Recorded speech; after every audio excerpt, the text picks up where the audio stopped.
In this video, we will show you how to do a factory reset on a Vidaa TV. From the home screen, scroll up and along to Settings.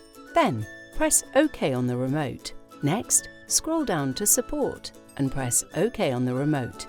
Scroll down to Reset to Factory Defaults. Then, scroll along to Restore and press OK on the remote. Finally, enter the PIN that is displayed on the screen to confirm you would like to reset the television. The television will then proceed to reset and take you to the first time installation screen. For further information, please visit www.bush-support.com.